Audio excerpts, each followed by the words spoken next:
Continuamos, te interrumpí para entrar entonces ahora con más tiempo en las razones y en el hecho importantísimo del asesinato de Kennedy. Esas razones. Bueno, esas razones, hay varias razones, pero una de las razones fundamentales es que se había desatado ya una política conspirativa abierta. Incluso Bush había ido a México y al regreso de México, Bush encontró una huelga general de patronal en la República Dominicana, sectores del alto comercio importador ligado a sectores militares habían prácticamente empezado una campaña para el derrocamiento de Bush en las próximas horas, en los próximos días. Bush se enfrentó con bastante, integridad y bastante decisión a las amenazas de golpe de Estado, ratificando su vocación democrática. Los militares le plantearon a Bush la necesidad de perseguir y expulsar de la República Dominicana a los comunistas.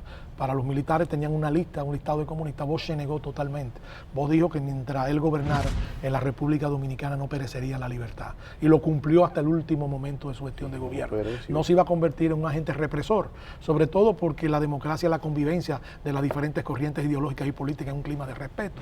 Entonces, los militares asusados, incluso por algún sector, de asesores militares extranjeros, impulsaron la política de mano dura que el Pentágono estaba, pregonando para contraponérsela a la política liberal del presidente Kennedy. Kennedy había lanzado hace algunos años, como respuesta a la Revolución Cubana, el programa de la Alianza para el Progreso, un programa integrador que era realizar cambios pacíficos en nuestras sociedades para evitar cambios violentos como lo que pregonaba la Revolución Cubana. ¿Y qué papel jugaría el gobierno de Bush? El gobierno de Bush era, en esta alianza? El gobierno de Bush era, el principal campo de experimentación de la Alianza para el Progreso. El gobierno de Bush, la República Dominicana debía ser la vitrina democrática del Caribe para oponerse a Cuba. O sea, se hacían cambios pacíficos dentro de la democracia sin caer en la violencia extrema. Por eso Kennedy decía: los que se oponen a la revolución pacífica hacen inevitable la revolución violenta. Fíjate el concepto kennediano que impulsa la Alianza para el Progreso. El Departamento de Estado y Kennedy apoyó totalmente al gobierno de Bush, lo impulsó a través de diferentes políticas, pero luego, cuando se produce el golpe de Estado, que no cuenta con la anuencia de Kennedy, al contrario, Kennedy reprueba el golpe de Estado, rechaza el golpe de Estado, no reconoce al triunvirato, plantea la reposición del gobierno constitucional, aupa una conspiración temprana, que yo he hablado en otras ocasiones, que es el contragolpe de Santiago del 30 de octubre de 1963, retira todos los programas de ayuda al triunvirato, en contraposición al Pentágono, que estaba,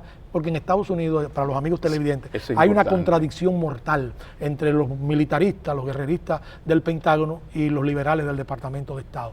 Mientras unos plantean un camino determinado, los otros lo rechazan. Es una vieja que además a Bush lo define y lo trata magistralmente en el pentagonismo sustituto del imperialismo, donde habla de la industria de la guerra, que ya había sido denunciada por el propio presidente Eisenhower, la gran industria de la guerra que luego se enriquece en la guerra de Vietnam y en los focos de guerras mundiales, opuesto a la política liberal. Aquí hubo cambio en el 78, no solo por la lucha del pueblo dominicano, no solo por la estrategia formidable de Peña Gómez y la unidad del pueblo dominicano, sino por el presidente Jimmy Carter, el cambio en la política norteamericana. Liberales de Washington. Que decretó la caída de las dictaduras militares en América Latina a partir de 1977. Aunque ahí yo siempre, y yo sé que tú también le das ese papel especial, esa visión más allá del túnel del doctor Peña Gómez, que fue el primero que creyó. Que articuló eso. Y logró articular con Carter, pero fue el doctor Peña Gómez. E intentaron ridiculizarlo diciendo que los norteamericanos eran lo mismo todos.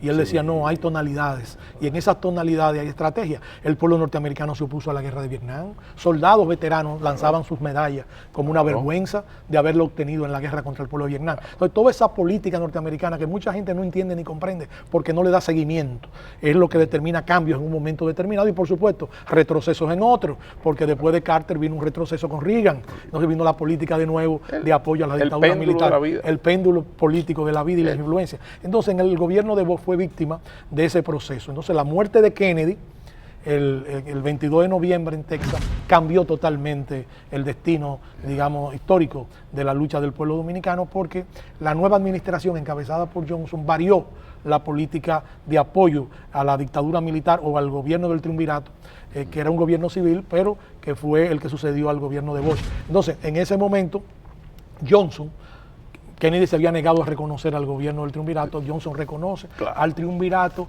no inmediatamente, no inmediatamente, reconoce al gobierno del triunvirato y cambia la política norteamericana. Cuando se produce el estallido de la gloriosa Revolución de Abril o la reposición de Bush, se repone el gobierno constitucional en las primeras horas del 25 de abril, el embajador norteamericano en la República Dominicana, que se llamaba William Tapley Bennett, era un agente de las políticas del Pentágono.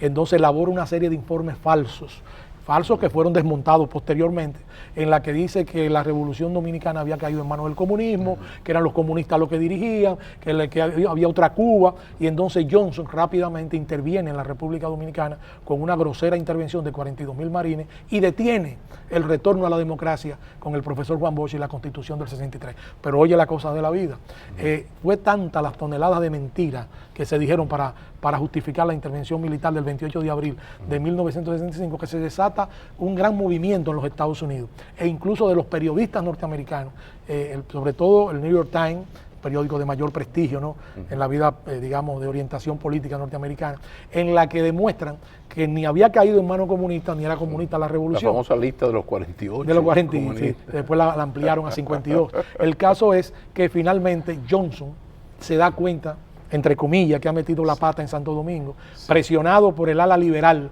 encabezada por Muñoz Marín, por Ave Forta, que después sería presidente de la Suprema Corte de Estados Unidos, por el grupo que dirigía la Alianza para el Progreso de Kennedy. Todo ese grupo presiona, y algunos asesores liberales que él había heredado de Kennedy, como el mayor Bundy, un grupo de asesores liberales, plantean la necesidad de rectificar. Y ahí es que se plantea la negociación con Bosch en Puerto Rico, a partir del 9 de mayo, en que los asesores de Johnson se reúnen con Bosch y llegan a un acuerdo. El acuerdo contemplaba, así rápidamente, la reposición de la Constitución del 63 con un hombre de Bosch, que Bosch es que lo sugiere, porque en principio se le plantea a Bosch, pero Bosch lo sugiere, que es Antonio Guzmán. Antonio Guzmán, que había sido miembro del gabinete de Bosch en el 63, ministro de Agricultura, surge propuesto por Bosch para encabezar ese gobierno, y la retirada de las tropas norteamericanas en Santo Domingo. Ese acuerdo se llega en Puerto Rico el 13, el 12 de mayo, entre ambos, entre Bosch y los asesores norteamericanos.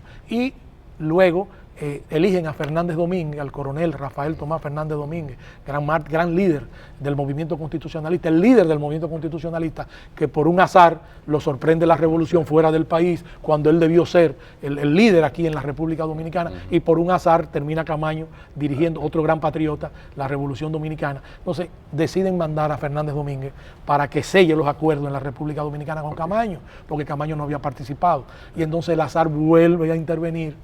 Camaño no está de acuerdo en principio con esos acuerdos, se posponen los acuerdos, ocurre la tragedia de la muerte de Fernández Domínguez, que lo cambia todo. La muerte de Fernández Domínguez arruina la fórmula Guzmán, anula el restablecimiento de la Constitución del 63, que Johnson se echa para atrás, le entrega a la OEA la solución, y ya conocemos los resultados históricos. Pero ese proceso es producto del azar en todas las circunstancias. No se suponía que Fernández Domínguez iba a morir el 19 de mayo de 1965, y habría que explicar las razones por las cuales cae Fernández Domínguez, curiosamente, mi querido Pablo, curiosamente asesinado por la espalda por tropas norteamericanas. Estamos casi terminando, y es increíble cómo el azar nos ha acompañado todo el tiempo. Es el gran motor de la historia. Nos vamos a la pausa y un último segmento que sospecho que vas a disfrutar.